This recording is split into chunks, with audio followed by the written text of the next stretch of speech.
I'm here at Book Expo America with Ron Janson, author of Red Money. So, Red Money tells the story of the Russian mob in the late 1970s and early 1980s. How is Red Money different from other mob books on the market? I think the major difference, which makes the story unique, is the central theme. Most of the mob-related stories and movies, etc., that I'm familiar with center around the mob itself, either a mob family, a group of mobsters, or individual mob members.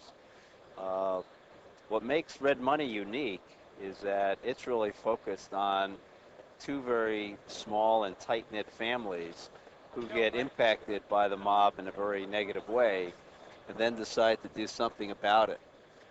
These people are really the main characters in the story as opposed to the members of the mob itself. Another point that I tried to bring into the story was the emphasis on the money aspects of the mob activities um, and the money laundering particularly that goes on. Most of the mob stories don't get too into this. Obviously, the sequels to The Godfather do, in terms of their operations. But the title kind of indicates one of the central themes of the book, which is the money that is generated by these illicit activities and some of the kind of bad and evil things that happens with that. So, how much research was involved in making Red Money as believable as possible? It really didn't take a lot. Most of the research centered about getting some knowledge about the Russian mob as it started into prominence during that time period that the book takes place. Basic background material, some of the locations, obviously, which I've been to, some of them, and some of the aspects about the rise of the drug trafficking during this period of time. But it's not a heavily researched book. I'm not a heavy researcher. I try to spend my time on developing a compelling story, the characters, some human emotion, and then the action scenes. How did you make the leap from writing a nonfiction business book to writing a fictional mob novel? Not easily. This is really a different world in fiction. Professional writing, which I had done a lot of, particularly over the last 15 years or so, is more factual based, and it's really a different style of writing. It goes for a different audience, and it's quite a change.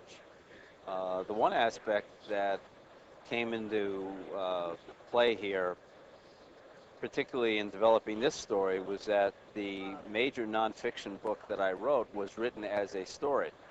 And I actually found that to really be the fun part of it, which was one of the things that led me into writing fiction. But it truly is a different world. The whole issue of developing characters, learning how to write from point of view, which our editor at Sterling House has been very instrumental in helping me with, is really a unique difference. So it is quite different. And what is the writing process like for you? I'm sorry, hold on. Let me cut that because I skipped a question. Let me go That's okay. back. Are you planning on publishing another book? And if so, will it be another thriller? Yeah, I do have another book that we have an arrangement for with Sterling House. This one is more of a whodunit mystery. It takes place on the eastern Connecticut shoreline where I happen to have a summer home. And this one has been submitted. It's now in the process of being edited. Hope to have that done fairly shortly. And that title, What Is Hers, is scheduled for release in 2009. I have also started a third novel, which will be a sequel to the second one. That's also going to take place in the same location, and that's roughly 20% done, and I anticipate having that done by the end of this year. And what is the writing process like for you?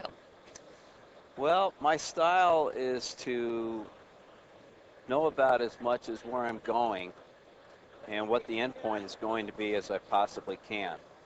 I don't always have that worked out perfectly. Red Money was a good example of that. I kind of knew how it was going to end, but I didn't have the precise ending worked out. But I at least had a pretty good idea where I was going. Um, I tend to outline in segments. I found it almost impossible for me to outline an entire book and then write it. So I'll do major sections of the book, do an outline, and then go through the writing, and then attack the next section and kind of repeat that process until we're done. Well, thanks for the interview, Ron, and congratulations on Red Money. Well, thank you very much, Lisa.